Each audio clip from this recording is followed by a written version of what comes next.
Này tôm xanh nhiều nè, tôn thôi chỉ tôm xanh nhiều nè, nó chỉ là cho nhiều cái trong cân cổ đấy nè,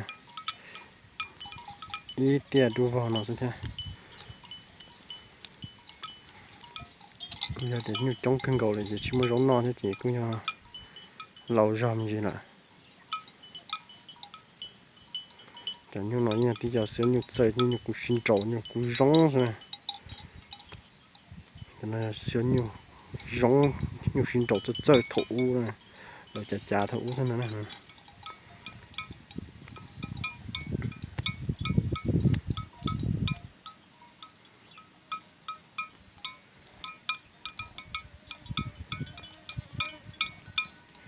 Nhiều nhiều sao cũng như rong nó thế này, đó như bố cũ thế này để mình nó luôn, cho nên là sai tự nhiên nó này, tự nhiên nó giờ tụ ăn là xả này, ăn là xả rất chơi thì tụ cứ tụ mỏ tụ tu cái này, chỉ sống như chỉ trong cầu tụ ăn là xả cái này, tí sẽ tay cũ này, nông nhung tông câu gì vậy? nông nhung tông câu này tụi nó này, khi đi tạt thế này tụi nó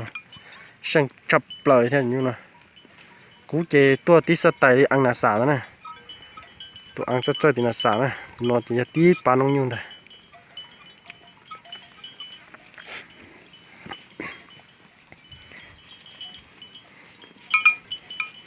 Nó cái nhẹ là tôi sai tao nè, chỉ em nhỏ nhiều sẽ ta chỉ mà khi đứa tật kế đấy nè, chỉ trong cân cầu hay cú lò như rong thế,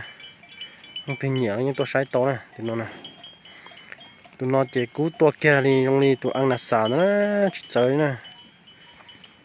khi đứa tật ta đi thế này như nào, non to chứ một chỉ cua thì ăn là sản xuất kinh tế này rồi. nó chỉ to nhiều lò chỉ nhang sống ra tụi ăn là xả thế, ta chỉ mà cú chỉ nhang rồi để sổ xì thế này. Nhưng nó tụi nó nhỏ mấy cứ thế này, cú tên đề mà nó nè.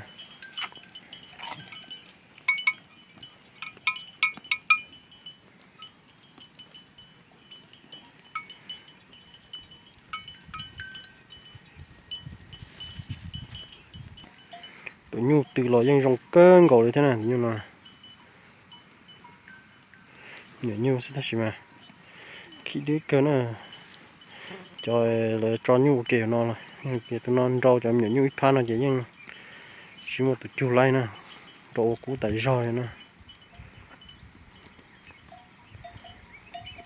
Ok nhẹ nông nhu chơi cú về nụ tàu nè, nhẹ nhu sạp bỏ nhu chơi để cho nó thế này, nông nhu chơi để cho nó từ sạp tàu về nụ cục tàu nè, nó nhá mót trò nó đỡ chả nhá đỡ sát phần bù nè, nhưng nhẹ nhu mẹ ai sư chỉ tàu lo nè, nó có mấy cái sư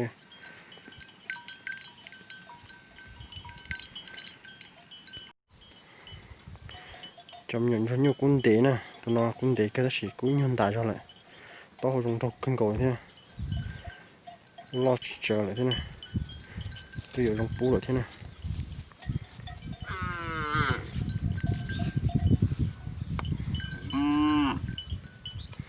cho nó nhiều nói nhẹ thì nó nhiều xin trổ thế này.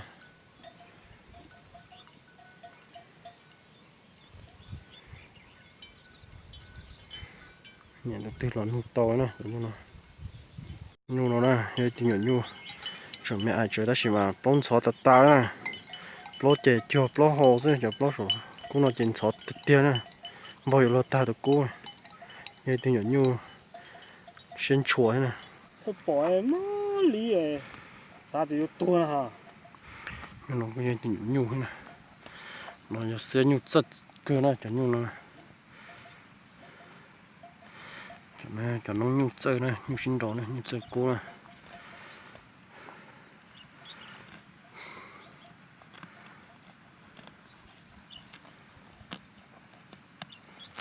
Chẳng chỉ tốn lo hả?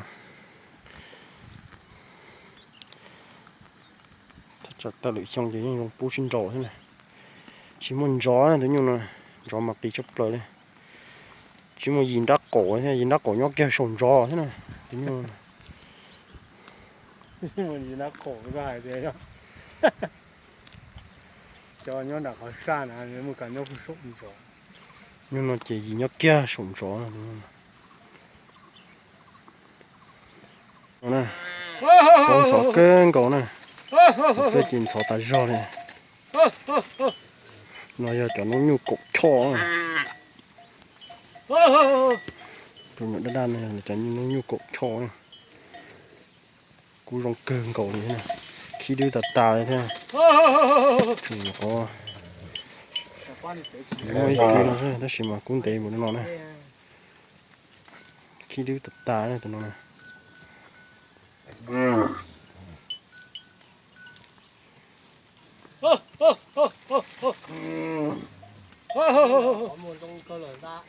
có mò cú lòi rong chỉ rong cơ nè hộp đây chỉ bốn tầm phổ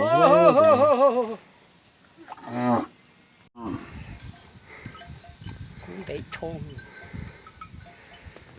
như cũng để nè cũng mình để ta roi nè lỡ tay của tôi nhọn chó bé cho nhận cho nhu nó nè cho cú rong ta roi thế đó ba thằng đã để dâu tụi nó tụi nó mà nhớ cho chịu nhu nó xin đâu khi đi cơ nè chỉ bị chà thế đấy ôi ôi ôi ôi ôi ôi ôi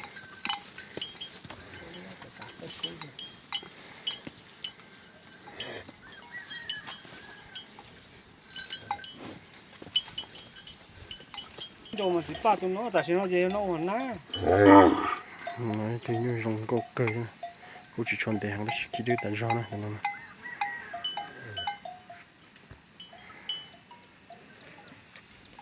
nó bù số đó chỉ tại sao cú tin để ít đỏ nè nhưng mà nhặt mỗi cử sẽ đó cú tin để ít đỏ nè có bia bốn bờ họ bốn chiếc cổ này nhưng nó nhẹ cân đầu từ cái bỏ thì nhẹ cân đầu này nhưng mà nhai rồi trong khi đó nè cho nên sai miệng như cú rong nè thì miệng như này cái thì như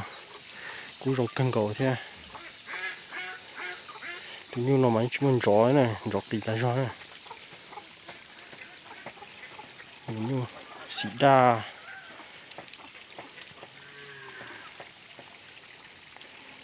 cái thì như cú rong cân cầu nè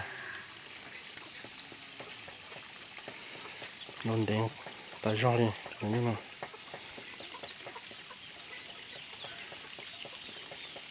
bóng xí ta gió nè nó hộp bia mà để tạt tà này cú rong cân cổ nữa cú rong cân cổ thế này nhưng mà giờ nhị chỉ nâng vả tụi nó nhưng mà nhị chỉ nâng vả nhau nó giọt bên nhang tụi này như rong trâu tại rồi nha xem nhận như sẽ ta sử dụng đọc cơ này nhưng mà